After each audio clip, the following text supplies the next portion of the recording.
Imaginez le pari fou d'un père et de son fils. L'un travaillait dans l'immobilier, l'autre rêvait de devenir youtubeur, mais assez audacieux pour relever un pari insensé. Créer un événement. Tout commence en 2020, en plein confinement. Le monde semblait suspendu, mais dans une maison du nord de la France, une idée germait.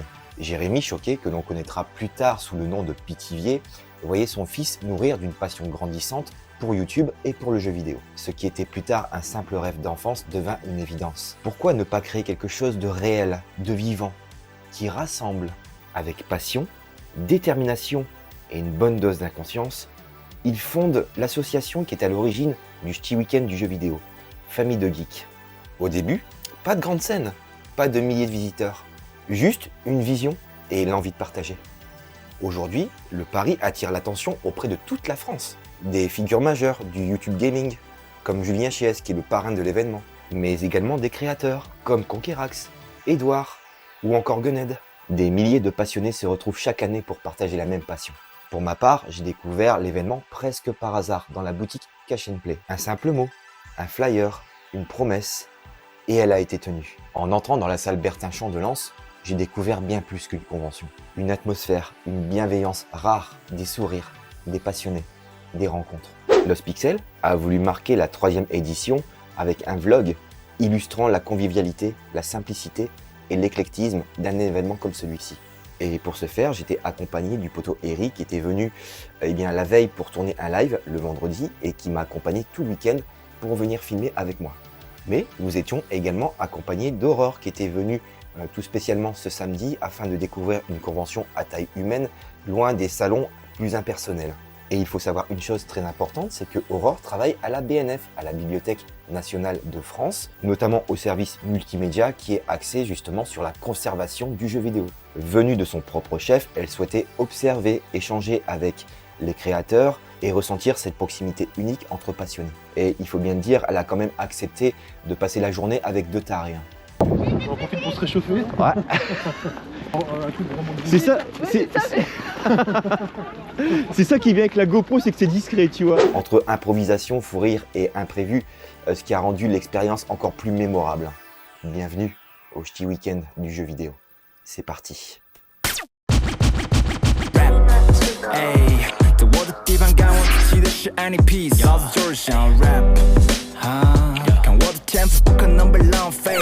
Dès l'extérieur, l'effervescence se fait sentir. Les premières files se forment, les rires percent, et dans les premiers regards se lisent curiosité et excitation. Les agents de sécurité accueillent les visiteurs avec sérieux et bienveillance. Leur présence rassure, structure l'entrée, et leur présence permet à chaque visiteur de profiter pleinement de l'événement. Les cosplayers ajustent leurs costumes, posent pour des photos. Les parents observent leurs enfants, déjà émerveillés. L'atmosphère est vivante, vibrante. La magie opère avant même de franchir les portes.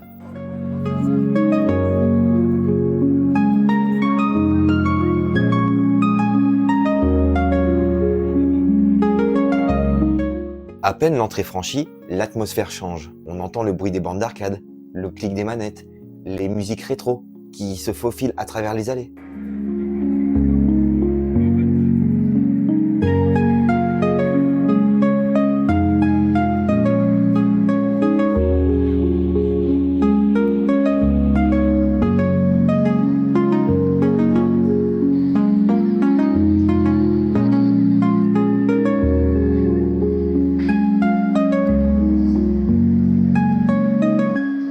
Les enfants s'arrêtent devant telle console, les parents sourient et s'attardent devant des vieilles affiches de jeux vidéo. La nostalgie et la découverte se mélangent instantanément. Sur la scène principale, les animations sont continues. Quiz Scout sur le jeu vidéo, Blind Test sur les musiques cultes.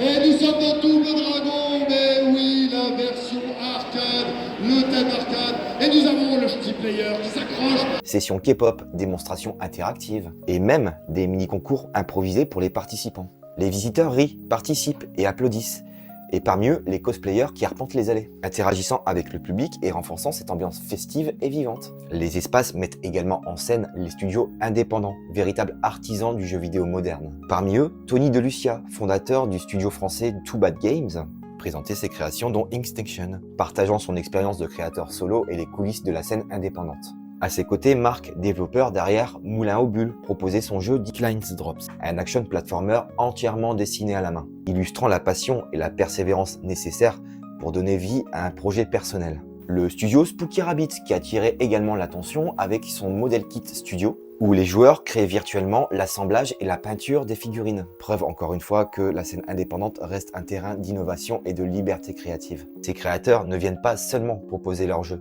Ils partagent leur histoire, expliquent leur démarche et viennent échanger avec les visiteurs. Ici, le lien est direct, humain, sincère. On ne découvre pas seulement les jeux, mais celles et ceux qui les façonnent. C'est d'ailleurs ce qui a attiré l'attention d'Aurore qui était présente avec nous pendant tout le week-end. Elle s'intéresse profondément à ces créateurs indépendants et à leur rôle dans le patrimoine vidéoludique. Sensible à la question du dépôt légal, elle est venue rencontrer ces développeurs, échanger avec eux et contribuer à mettre en lumière ces petits artisans d'aujourd'hui qui deviendront peut-être les grandes références de demain. À leur côté, d'autres stands regroupent des boutiques telles que Charisme Artiga, Pixels ou encore FL3D. Proposant accessoires geeks, illustrations 3D, figurines collector et illustrations uniques. Chaque création devient alors une passerelle entre le passé, le présent et l'avenir du jeu vidéo.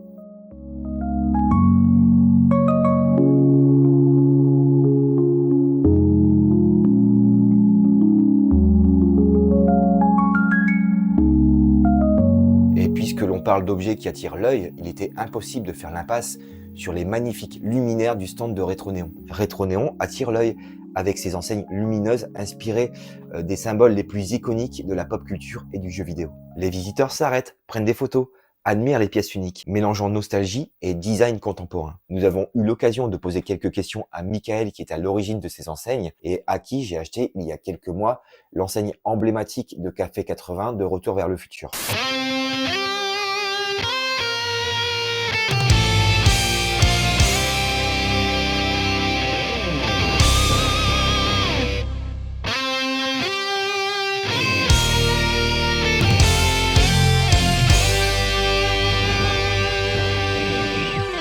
Salut, merci pour cette petite interview. Alors ça fait combien de temps que tu es là? Ça fait combien de temps que tu es installé en tant que...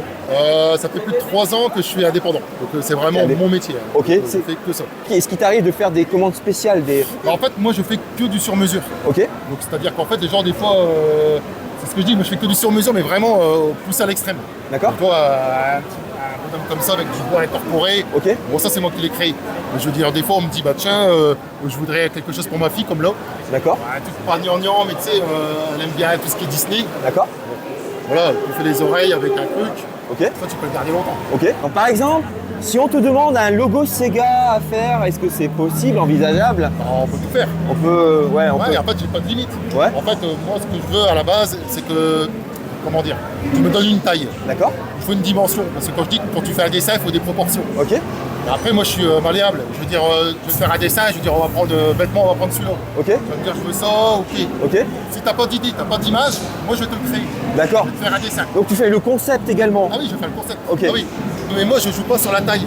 Je joue sur la longueur du néon. Ok. Donc après, tout le reste, les entretoises pour mettre le néon, la télécommande, la rallonge, Ouais. 1m50, Ouais. tout ça, c'est offert. Ok. Tu vois, tout bête. Le Goldorak. Ouais. Là, il y a 259. Ouais. Donc la peinture, c'est un forfait, c'est 20 €. Ok. Si tu le veux entièrement noir, tu enlèves 20 €. Donc il sera 239. Ok. Et la personne, elle me dit, bah 259, mais Ouais. moi, je ne le veux pas de cette taille. Ouais. Bah, vous voulez quelle taille? Bah 70. Là, il fait 1 m sur 60 à peu près. Ouais. 65. Ouais. 70. Donc je vais dire une bêtise, au lieu de 6 mètres de néon, il va te faire plus que 4 mètres. Ouais. Et bah tu vas taper de 259 Et ben on Tu passe vas forcément à à 219. Mètres, Moi, mon but d'accord. c'est vraiment de faire un néon, toi, c'est ce que je dis toujours. Tu rentres dans un commerce, ça va être marqué pizzeria. Ouais. Tu vas t'en moquer. Ouais. Par contre, tu vas avoir un néon pizza vraiment travaillé. Tu vas te dire, qui a fait ça? Là ça tape à l'œil. Voilà, Effectivement. c'est ça. Et t'es l'un des seuls dans la région à le faire. Bah, que je connais, moi il n'y a que moi. Après il y a sûrement des sociétés, Ouais. on appelle ça des enseignistes. Ouais. Moi je fais vraiment du sur-mesure de la décoration d'intérieur. D'accord. Les magasins, un enseigniste il va pas s'embêter à faire ça. Les game rooms en ce moment ça marche bien. Ouais, tu m'étonnes. Les associations, beaucoup. Ouais.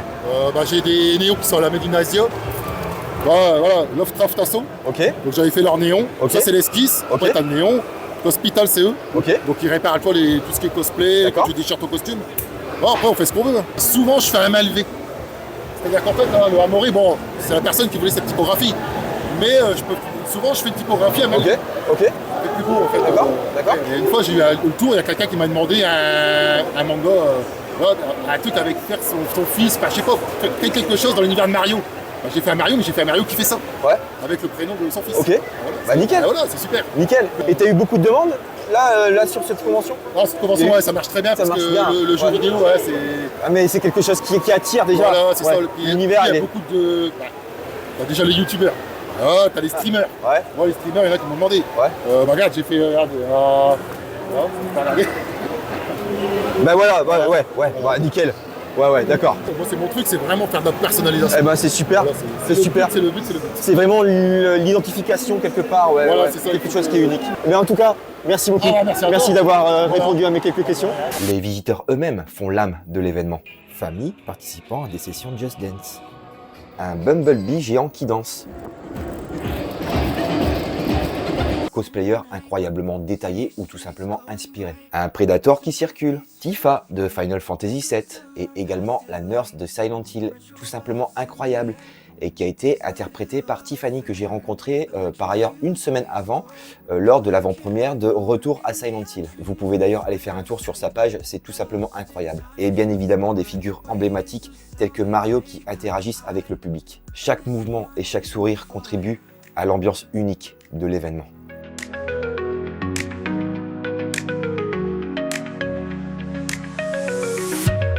Digital hearts beating fast, memories of the past, static noise, it won't last. In neon dreams, they're all cast.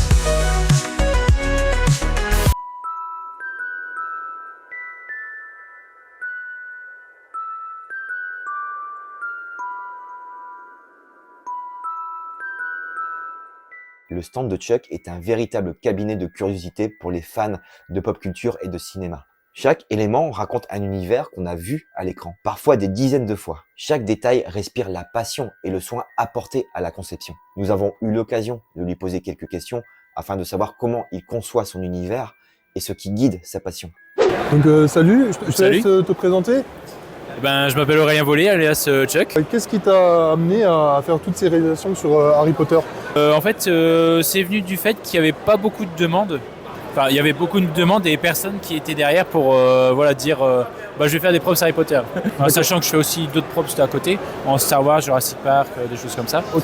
À la base, tu m'avais dit que tu étais issu de tout ce qui est steampunk. Ouais, j'ai commencé avec du Steam et puis en fait, c'est tellement pauvre en France que j'étais obligé de un petit peu aller à droite à gauche. Combien de temps ça prend pour faire une telle œuvre?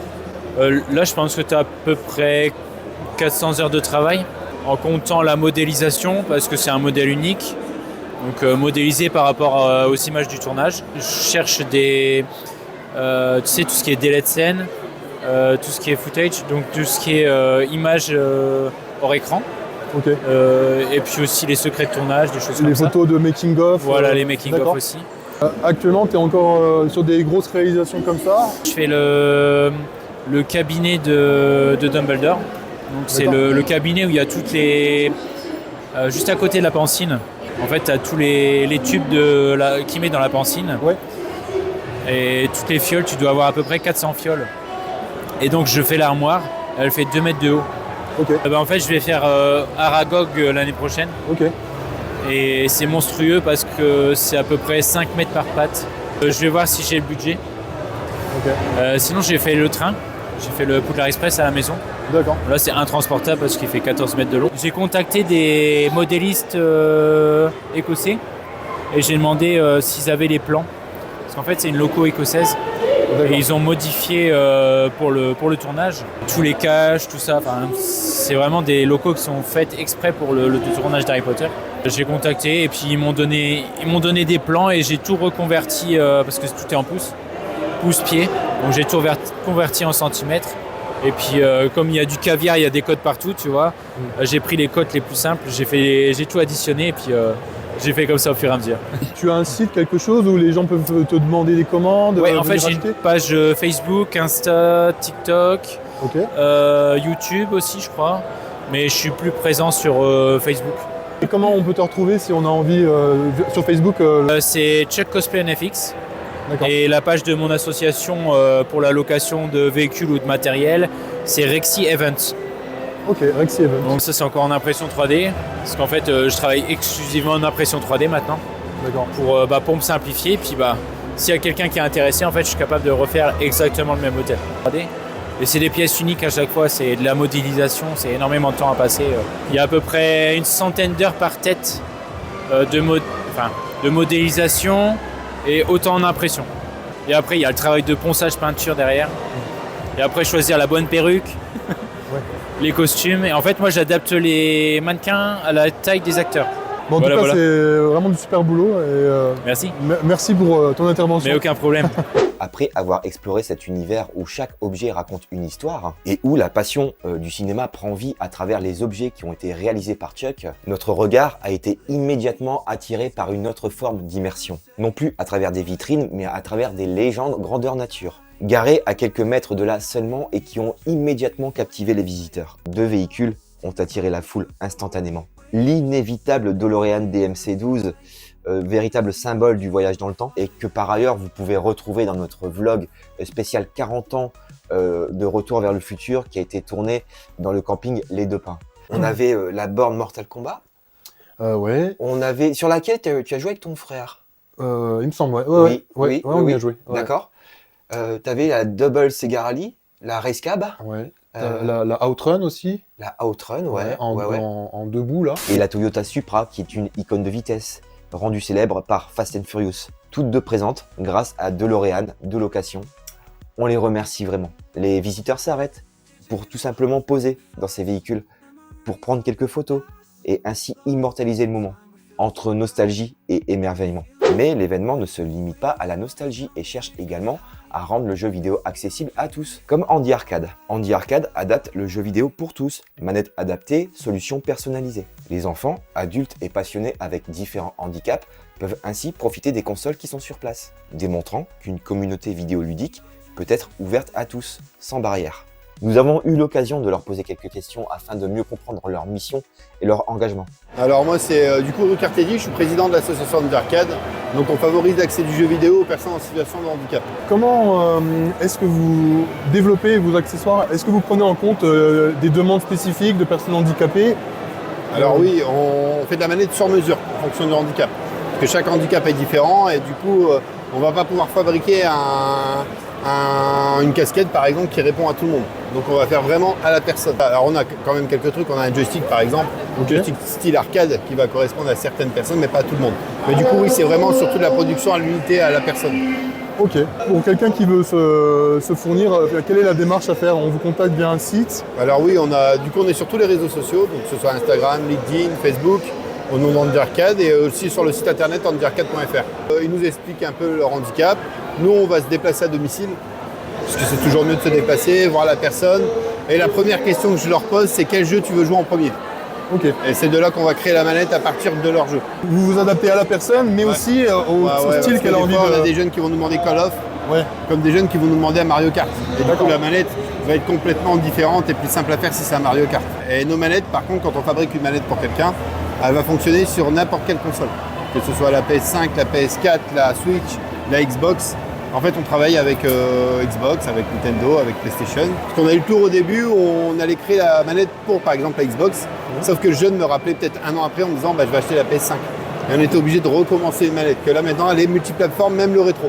Comment est-ce qu'on peut vous aider? Est-ce que vous avez, je sais pas, un espace qui est réservé pour qu'on puisse faire des dons? Parce que j'imagine Alors que... oui, en fait, sur le site internet, il y a un formulaire don qui passe par Hello Asso. Ok. Et donc, que ce soit don matériel, puisqu'on récupère aussi même des manettes où il y a des joysticks drift qui sont HS. Nous, on va les transformer par exemple en manette une main.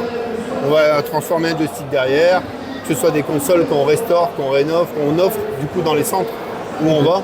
Et aussi des dons financiers du coup qui nous permettent de continuer à fabriquer et à offrir. Parce que souvent, au moment de Noël, on offre beaucoup de matos à des jeunes qu'on suit, à des structures qu'on suit. Quand vous dites que vous vous déplacez chez les personnes, vous faites ça sur toute la France ou c'est... Alors oui, alors on essaie du coup, comme des fois on a plusieurs demandes sur Paris, on essaye de sur 2 jours de prendre plusieurs rendez-vous pour y aller une fois pendant 2 jours où on va aller voir plusieurs personnes. D'accord, vous optimisez le déplacement. Ouais, parce qu'on a des demandes de partout, hein, Ouais. même à l'étranger. Donc à l'étranger, c'est un peu plus dur où on va plutôt faire de la visio. Merci beaucoup, on avait envie de mettre en avant votre, Ouais, bah, merci à votre stand. vous. C'est vrai que bon, il y a les personnes handicapées, mais nous, en tant que personnes valides, rien n'empêche qu'un jour on ait un accident, Ouais. quelque chose. Donc j'estime que c'est important. J'ai montré que ça existe parce qu'on a encore des jeunes qui ne savent pas qu'ils sont en situation de handicap et ils ne nous connaissent pas du tout. D'accord. Et ils l'apprennent via des interviews, via des réseaux, et ils ne connaissaient pas du tout. Voilà. Bon, bah, merci pour ce que vous Merci faites. en tout cas, merci à vous. Et bonne continuation. Bah, merci, vous aussi. Digital hearts beating fast. Memories of the past. Static noise, it won't last. In neon dreams, they're all cast.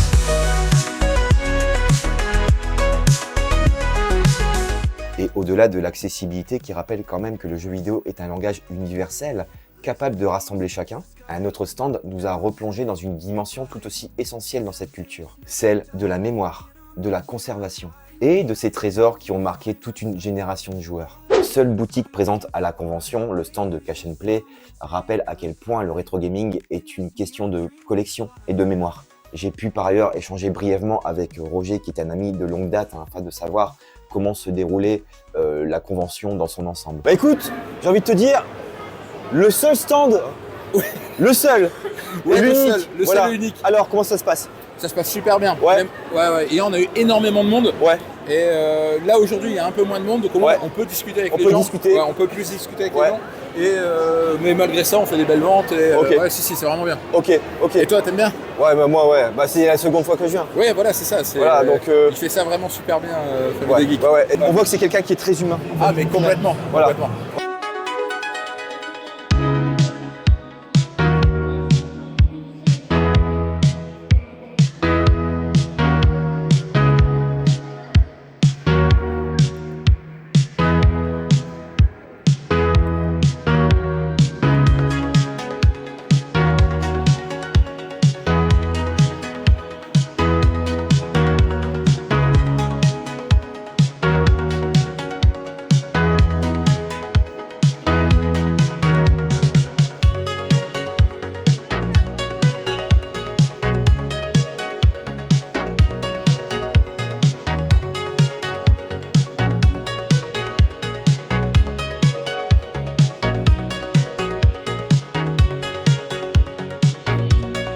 Le dimanche, nous étions de retour sur le terrain avec un objectif bien précis.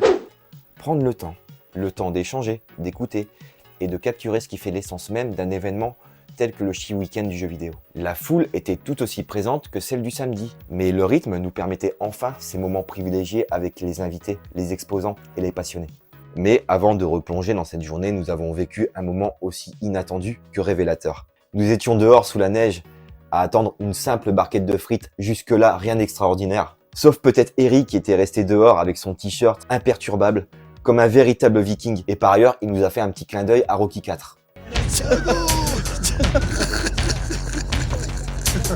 Le dimanche, l'événement respire et les échanges sont beaucoup plus naturels, plus humains. Les interviews étaient pour nous un moyen de recueillir des témoignages sincères et de donner la parole à celles et ceux qui font vivre cette passion depuis des années. Mais avant de reprendre nos objectifs, un moment simple, presque anodin, est venu rappeler l'essence même de cet événement. Des bénévoles, cosplayés eux-mêmes en figures emblématiques du paysage vidéoludique français actuel, nous ont accueillis avec chaleur et bienveillance.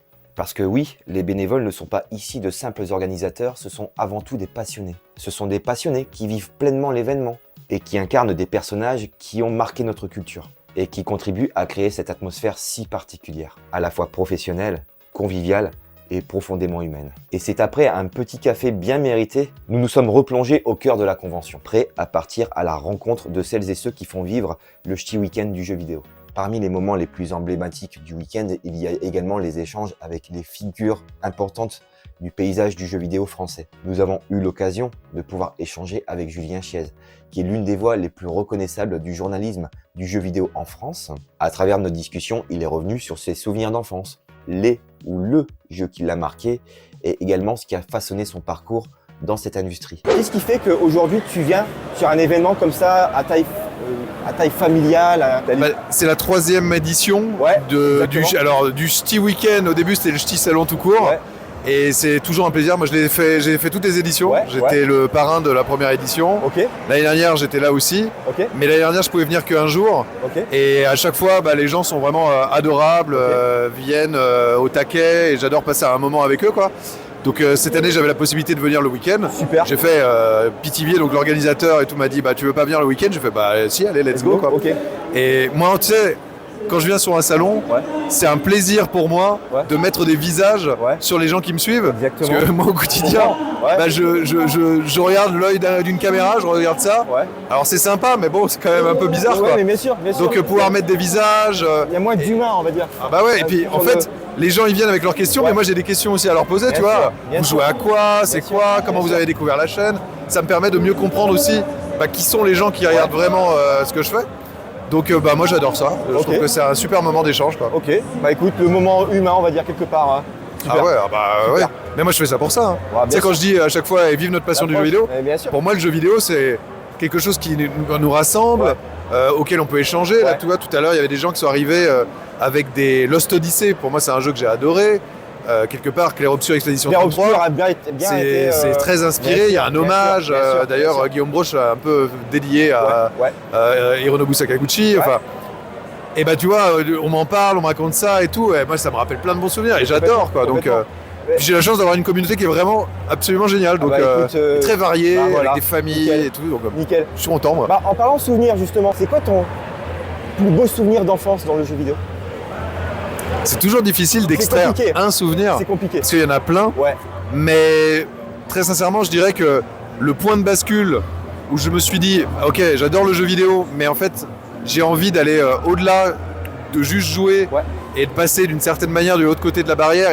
Et je veux discuter, parler, poser des questions à celles et ceux qui font les jeux vidéo. Ouais. C'est Final Fantasy VI. Le 6. Ah, le 6, ouais. Ah, j'aurais dit le 7. Ah non, le 6, celui d'avant, D'accord. que moi j'ai joué en fait en Final Fantasy 3. Ok. Parce que moi je l'ai fait en import américain. Un américain. Et ouais. en américain, Oui. ils n'étaient pas au 6, Oui, oui, ils ont bien fait sûr. Le un 2, décompte c'est un le peu 4, bizarre. Le 3, ouais. c'est le 6. Ouais. Fait un micmac et tout, Ouais, quoi, mais ouais, bon, ouais. mais c'était FF6, quoi. Ouais. Et ce jeu, il était il est toujours d'ailleurs extraordinaire. Visuellement, les musiques de Nobuo Uematsu, Bien c'est sûr, masterclass.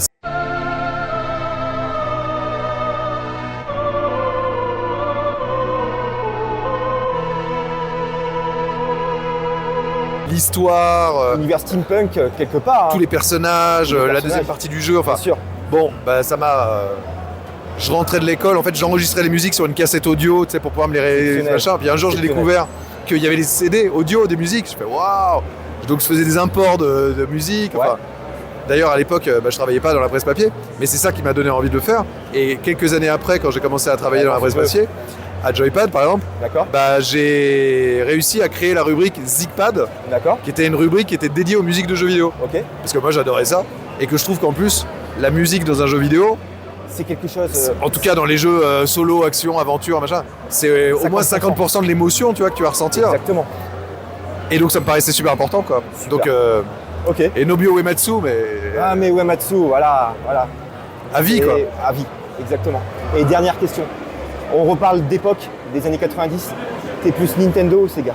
Ah, à cette époque, sans conteste possible, Nintendo. Bah forcément, vu Voilà. ce que tu viens de m'expliquer. J'avais rien contre Sega, mais Ouais. je trouve que Sonic c'est cool, tu vois. Ouais. Mais voilà, je trouve que c'était cool, alors que du côté de Nintendo, je trouvais que c'était exceptionnel. Ouais. Enfin, je veux dire, moi, mon enfance, elle a été façonnée par les machines. Moi, ma première console à moi, parce que j'ai pas eu de télé avant 7 ans. D'accord. Mes parents n'étaient pas très jeux vidéo, moins qu'on puisse dire. Même s'ils m'ont jamais interdit, mais c'était pas. Voilà. Donc j'allais jouer chez des potes et tout, mais Ouais. première console qui est arrivée à la maison, ça a été la Game Boy. Ensuite, c'était la Super Nintendo. Tu vois, Nintendo. Oui. Mais par exemple, Super Mario World, Ouais. extraordinaire. Ouais. Secret of Mana, Bien sûr. extraordinaire. Bon, Bien FF6, formidable. Bien sûr. Je peux t'en citer des milliards. Ouais. Je dirais même que, attention débat, je me demande si j'ai pas préféré le Aladdin Super Nintendo au Aladdin Mega Drive. Alors les animations de l'Aladdin Mega Drive étaient meilleures, Ouais. j'en conviens, Ouais. mais je trouve que au global, Ouais. le Aladdin Super Nintendo était vraiment bien et il n'y a pas tant de gens. Alors je pense qu'il y a plein de spécialistes rétro là à qui je parle, donc vous savez mais beaucoup de gens ne savent pas que c'est presque un peu les débuts du père de Resident Evil. Bien sûr. Voilà, Bien sûr. Shinji Mikami. Voilà, qui est derrière. Qui est derrière. Exactement. Et donc savoir que il a fait Goof Troop, je crois, et Exactement, Aladdin. Tu te dis waouh, et après c'est Resident Il y a eu Evil. la gap quand même. Hein. Ok. Ouais. Et justement, on a fait un live il y a un mois sur la chaîne où Eri a joué à Aladdin sur Mega Drive. Et on a fait un débat Aladdin. Et alors ça a donné quoi là? Alors, je suis en train d'essayer de comptabiliser. C'est à peu près mitigé. Ah, mais c'est ce que je voulais voir. J'ai l'impression que... Alors, je voudrais pas qu'on pense que je truque C'est bon, les résultats, ouais. mais j'ai l'impression qu'il y a un léger avantage Mega Drive. Il y a eu 50-50. Ouais, Voilà. je comprends. Ouais. Moi, je suis team SNES. Et forcément, de par l'approche de l'animation de David Perry, hein, pour le coup. Qui était incroyable. Et voilà, on a le background du jeu. Mais les deux jeux en fait sont bons. Mais bien sûr. Et ils ont pas les mêmes qualités. Ouais. Et pas les mêmes défauts. Ouais. Mais au global, moi je crois que j'ai préféré. Les deux sont bien, hein, mais je trouve que les couleurs étaient plus chaudes sur Super Nintendo. Le côté Capcom. Et alors attends, il y en a un autre de ce style-là que j'avais adoré. Attends, c'était les Tiny Toons. Toons Super Nintendo. Les sprites étaient énormes. Bien sûr. La séquence de football américain, était ouf. La variété. C'était Konami, du grand Konami. Et d'ailleurs Konami qui revient en force. Hein. Bah ouais. Avec, et ça fait plaisir. le Silent Hill, tout ça. Parce que moi, honnêtement, le Konami de l'époque, début de la PlayStation PS2 là. Quand ils nous sortent les Silent Hill 2, les Metal Gear, les PES, les ISS, machin. C'était les Zone of the Under, ça a envoyé du très lourd. Hein. Là, ça fait plaisir parce qu'ils reviennent avec des tiers, certes, mais ils remettent en avant leur licence d'antan, en fait. Le Castlevania. Le Castlevania. Ouais. En vrai, il a l'air plutôt bien. Oui, il est très bon. Vraiment. Très bon. Très sincèrement, là, dans cette. tu fais référence au State of Play. Ouais. Il y a eu deux. Castlevania, Metroidvania-like, etc. Il y a eu ce Castlevania et le God of War. Alors comme il y a eu le salon et tout ça, j'ai pas eu le temps d'y jouer, donc je ne sais pas, mais de prime abord, j'ai trouvé que le Castlevania était plus impressionnant que le God of War. Oui. God of War, avec les sprites beaucoup plus petits. Un peu petits, je trouve. Voilà. Ça se trouve, c'est très bien, mais ça avait l'air un peu petit. On sait pas. Ok. Bah écoute, merci beaucoup. Merci à toi, merci à vous. D'avoir accordé ces 5 petites minutes. Et puis bonne convention. Merci beaucoup. Là, c'est ma pause déjeuner. Et voilà, je vais pouvoir manger un truc. Voilà. Merci, à bientôt. Super, merci. Merci à toi. Merci Julien. Nous avons également pu échanger avec Edouard et toute la team de Rétro Découverte, composée bien évidemment de l'éternel Monsieur Pichon, d'Alice et de Sylvain. Toute cette team de créateurs, bien entendu reconnue aujourd'hui pour son travail sur la narration et également sur l'atmosphère très nostalgique des années 90. Son regard sur l'évolution de la communauté, son attachement sur le patrimoine vidéoludique et sa proximité avec son public témoignent d'une chose essentielle. Ici, la passion passe avant tout. Salut Edouard, merci de répondre à quelques questions pour la chaîne. Qu'est-ce qui fait qu'aujourd'hui tu es ici, dans la ville de Lens? C'est pas la première fois que tu viens? C'est la première fois que je viens à Lens. C'est la première fois que tu viens à Lens? C'est la première fois que je viens à Lens.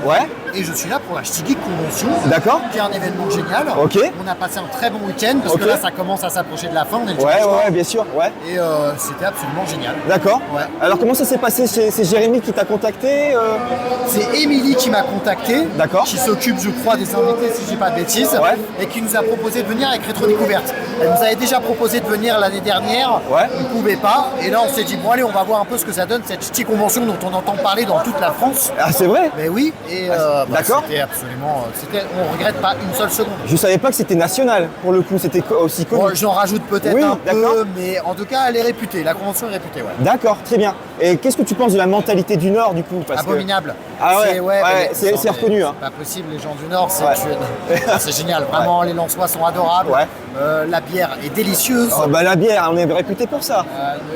Les frites. Les frites. Voilà, c'est toujours pareil. Moi, la question que j'ai, c'est qu'est-ce qui ne va pas dans cette ville? Il y a bien un truc qui va pas. Peut-être le temps. Le temps. Ouais, on est un peu connu pour ça. Ouais, peut-être. Voilà. Quand on regarde tes vidéos, on sent que ça sort un petit peu du sentier battu. C'est-à-dire que tu reproduis une narration. Ouais. Tu sais, une forme de nostalgie quelque part. Quelque chose de familial. Ça t'est venu d'où cette idée-là, en fait?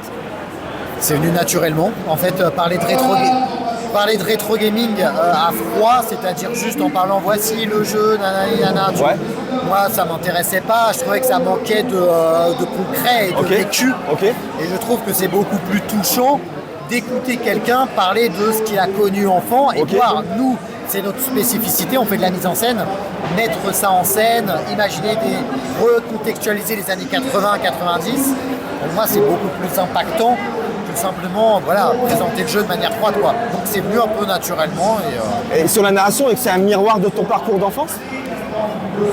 Un miroir, non, c'est pas un miroir, mais c'est de l'inspiration de mon enfance, le tout romancé pour raconter des belles histoires. Très bien, très bien. Voilà. Et fortement bien raconté d'ailleurs. Oh, c'est gentil. Ah ouais, je me permets de te le dire. Merci beaucoup, ça me touche. Ton support d'époque préféré, c'est quoi? Oh. Il y en a, à mon avis, il y en a un qui est bien au-dessus, je pense. La Super Nintendo, je dirais. Tout le monde me dit la Super NES. Ouais, c'est vraiment la console de l'enfance sur laquelle j'ai passé le plus de temps. Ouais. Okay. Le PC aussi, quand même. Sur PC, d'accord. Ouais, j'ai eu la chance d'avoir un papa qui était informaticien, donc on avait un PC à la maison. D'accord. Avec des jeux un peu qui aujourd'hui, on ne le savait pas à l'époque, mais qui sont entrés dans l'histoire aujourd'hui. Des Myst, Little Big Adventure. Bien sûr, Albert. Tous ces jeux. Et moi à l'époque, j'ai connu ça gamin et ça me fascinait. Et je pense que ça participe aujourd'hui à ma passion du rétro. Bien sûr, donc collectionneur de big box. Ouais, un petit peu. Petit. Ouais, parce que ça prend beaucoup de place quand même. Et ouais, carrément, et ça coûte surtout très cher. Ah ouais, aujourd'hui, il y a 10 ans, tu pouvais encore en trouver pour pas trop cher. Maintenant, c'est un peu plus compliqué. Ça coûte. Ouais. Et ben en tout cas, merci beaucoup Edouard pour cette petite entrevue. Ouais. Et puis bonne fin de convention. Merci. Voilà. Tout va très bien se passer. Eh ben ouais, j'en doute pas. Ouais.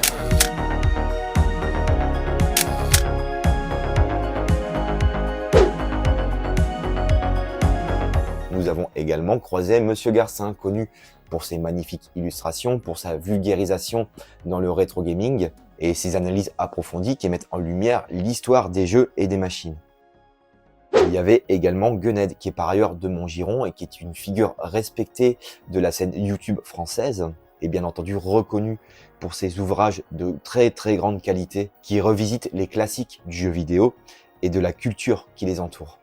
Nous avons également aperçu Gaëtan Petit, qui est un humoriste originaire de Fouquier-les-Lances. Il s'est fait connaître grâce à ses sketchs inspirés de sa vie dans le Pas-de-Calais. Landroche était également présent et témoignait de l'importance du rétro gaming à travers l'ADN de l'événement. Lui, qui partage depuis des années sa passion pour les jeux et consoles qui ont marqué toute une génération. Abonne-toi, abonne-toi bien sûr, mets un pouce, abonne-toi. Ouais, mais dis le nom de ta chaîne s'il veut. Ah, il va chercher. Ok, abonne-toi. Communauté Carouge. Il y avait également Carton Gaming, qui est une figure très appréciée pour son ton authentique et pour son amour pour le jeu vidéo. Et je dois le dire, même sans pouvoir tous les interviewer, leur simple présence témoigne quand même de l'importance qu'a pris cet événement au fil des années. Mais s'il y a bien une interview qui donne tout son sens à cet événement, c'est celle de son créateur. Rencontrer Jérémy, c'est comprendre que le Ch'ti Week-end du jeu vidéo n'est pas seulement une simple convention, c'est une aventure humaine. Aujourd'hui, il mesure le chemin parcouru en regardant autour de lui des milliers de visiteurs, des sourires, des exposants, des créateurs. À travers ces quelques mots, on découvre les débuts, les premières idées, les premiers doutes, les premières salles, plus petites, les premiers visiteurs, moins nombreux, mais surtout cette volonté simple, mais puissante, celle de créer un lieu qui rassemble les passionnés. Il nous raconte ses débuts modestes, l'énergie des bénévoles, les incertitudes, mais surtout cette conviction profonde que le jeu vidéo mérite des événements à taille humaine comme celui-ci, où le partage prime sur le spectacle. Alors salut, c'est toi l'organisateur de cet événement? Eh oui. Je te laisse te présenter. Mais écoute, je m'appelle Jérémy, mais tout le monde m'appelle Pity. Effectivement, à la base, je suis créateur de la petite chaîne YouTube qui s'appelle Famille 2, le chiffre 2 Geek.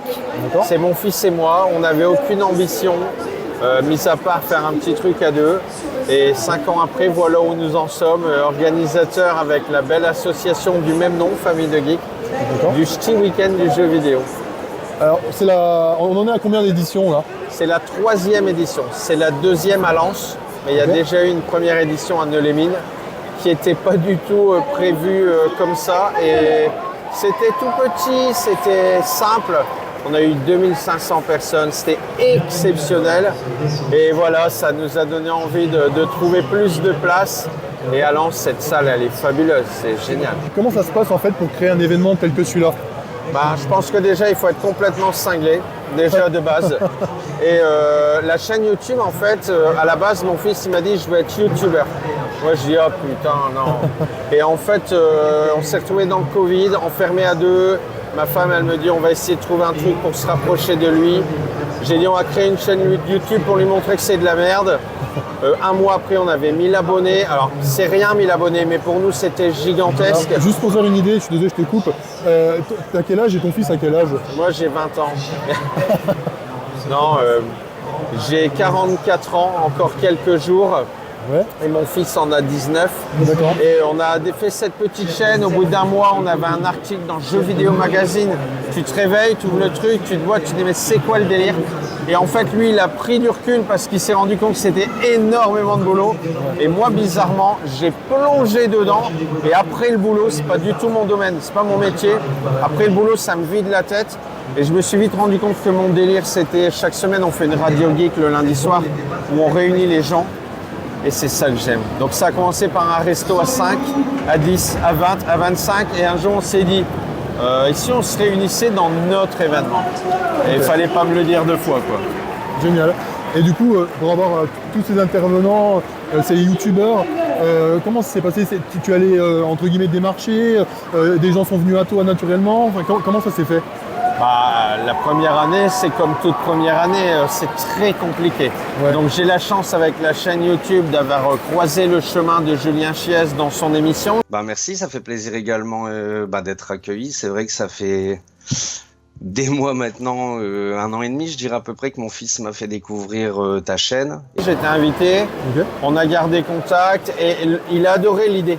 L'événement simple, familial, qui n'a pas du tout une portée pognon, machin, truc bidule, la passion en fait.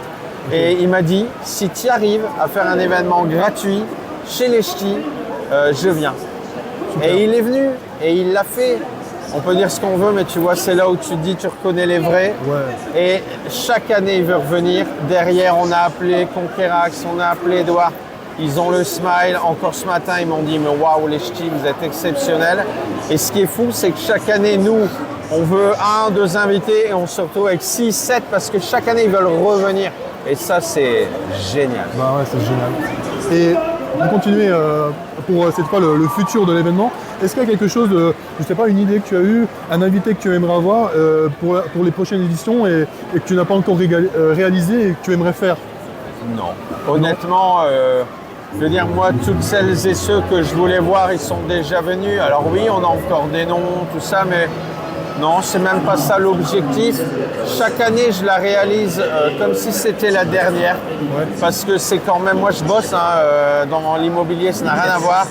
Et organiser ça, c'est 6 mois de boulot, toutes les nuits, tous les week-ends. C'est des heures de stress, c'est du... Tu dois démarcher, trouver des sociétés de sécurité, de la logistique. C'est atroce. Et donc, j'ai pas envie de faire mieux. Moi, du moment que les gens viennent, ils ont le smile et tout, moi, ça me va. Faut pas toujours chercher à faire mieux. Tant que c'est bien, c'est bien. Ouais, bien sûr. En tout cas, moi, je te confirme, c'est vraiment un super événement. Et comme tu le disais, le côté qui est vraiment génial, c'est que ça reste quelque chose, entre guillemets, à taille humaine, un peu, comme tu dis, familial. Et ça permet d'avoir une proximité bien plus facilement que dans des grands événements où là il y a des mètres et des mètres de queue. Enfin, c'est quand même vraiment très accessible pour rencontrer des gens passionnés. Donc eh ben, tu as tout compris parce que c'est exactement ce qu'on veut faire. Moi je déteste aller à un concert et voir mon artiste un petit point tout au bout de la scène. Là je me dis, il y a Julien Chiez, il y a Conquerax, il y a Edouard, il y a Monsieur Garcin, on va les mettre là. Et les gens vont être à 1 mètre comme ça, tout naturellement. Tiens, il est là, vas-y, fais la photo. C'est le côté ch'ti. Le midi, on se met à la buvette, on mange une frite devant tout le monde, tous ensemble. C'est ce qu'on aime, la convivialité, on est des ch'tis, on boit une bière, en machin. Et donc ça, t'as tout compris. C'est exactement ce qu'on voulait. Eh ben, écoute, pour conclure, j'ai envie de dire vive les ch'tis. Et merci à toi, merci pour cet événement où je reviendrai avec plaisir. Voilà, on reviendra sans problème. Eh ben, merci à vous.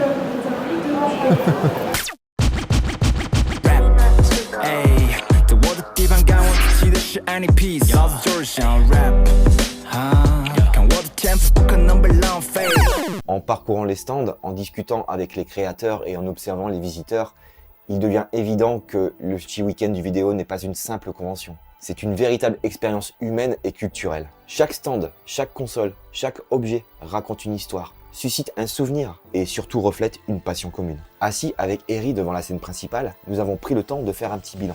Entre sourires, anecdotes et moments partagés, Nous avons discuté sur ce qui rend ce week-end si unique. La bienveillance des visiteurs, l'énergie des exposants, la curiosité des enfants et la nostalgie des parents. C'est un lieu où les souvenirs se croisent, où les souvenirs d'enfance se mêlent à l'émerveillement du présent et où chaque rencontre devient un moment à chérir. Bon alors mon ami, ce week-end de folie. Ouais, encore. Qu'est-ce que t'en as pensé de tout ça? Eh ben, c'est vraiment un salon super sympa parce que à taille humaine, il n'y a pas besoin de faire énormément de queue pour pouvoir prendre contact avec des youtubeurs assez connus qui, dans d'autres salons, n'auraient pas été aussi bien accessibles. C'est vraiment le côté accessible qui revient à chaque fois. Ouais, c'est ça. Vraiment, c'est l'avantage du salon. Ouais. Et d'ailleurs, on a interviewé Jérémy aujourd'hui, qui est l'organisateur de l'événement. Et on se rend compte quand même de l'investissement de tout ça. C'est-à-dire que effectivement, c'est une asso, mais c'est également un événement qui se prépare sur plusieurs mois. On n'a pas forcément idée de tout l'investissement que ça peut engendrer, etc. Donc je trouve ça vraiment cool. Et c'est le côté vraiment éclectique de l'événement qui m'a plu. Ouais, et surtout la gentillesse des gens, que ce soit les exposants, les youtubeurs, les personnes qui vont faire des customs. Enfin, il y a vraiment la même passion qui anime les gens et la gentillesse. Je sais que voilà, toutes les personnes qu'on a interviewées, tout de suite, elles ont été vraiment ouvertes à ce qu'on leur pose des questions et ils ont pris le temps. Donc vraiment, merci à tous. Merci à tous, vraiment. Déjà pour avoir joué le jeu aussi. Tout le monde a été adorable en fait. On a su aborder les gens tranquillement. Il n'y a pas eu de stress. Même Julien qui était fortement sollicité, il a été adorable. Edouard. Ils ont tous pris le temps, vraiment. Exactement. Il n'y a rien qui a été fait à la va-vite. On ne s'est pas senti limité. On a pu poser des questions qu'on avait envie et même plus, j'ai envie de dire. Donc c'était vraiment bien. C'était vraiment cool. Je pense que à terme, l'événement va encore grossir. Et il le mérite en tout cas. Il le mérite. Et c'est quand même une fierté pour nous, dans le Pas-de-Calais, notamment dans la ville de Lens, d'avoir un événement tel que celui-ci, qui est ouvert à tout le monde, aux enfants, comme aux vieux cons comme nous. Je pense surtout pour moi d'ailleurs. C'est vraiment le côté éclectique et accessible pour tous qu'on retient justement sur ce festival. Sur cette convention. Même au-delà des exposants, juste les personnes qui viennent, les passionnés qui sont venus à notre rencontre aussi via les vidéos. Oui, absolument. Les différents abonnés, pareil, plein de bienveillance. Et on a pu voir aussi la bienveillance légendaire des ch'tis. D'ailleurs, c'est pas encore fini. La journée n'est pas encore finie. Donc oui, les ch'tis, grosse dédicace à vous et franchement, vous êtes au top. Ouais, cool. En tout cas, mon pote, merci. Merci pour ton aide. Franchement. Le Ch'ti Week-end du jeu vidéo n'est pas seulement un événement, c'est un espace où se préserve l'héritage, où se transmet la culture vidéoludique et repartir avec la certitude que la magie du jeu vidéo réside avant tout dans les liens qu'il crée et où chaque participant, qu'il soit visiteur, créateur ou organisateur, devient partie intégrante de cette histoire. En quittant la salle, on ne peut être que touché par cette énergie collective. Merci à toutes et à tous pour avoir visionné ce vlog, j'espère qu'il vous a plu. N'hésitez pas à liker, à partager et bien entendu à laisser un commentaire, j'y répondrai avec grand plaisir. Et quant à moi, je vous dis à très vite pour de futures aventures. Tchuss!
Alors, on est encore en terrain connu, je vois. Hein, c'est...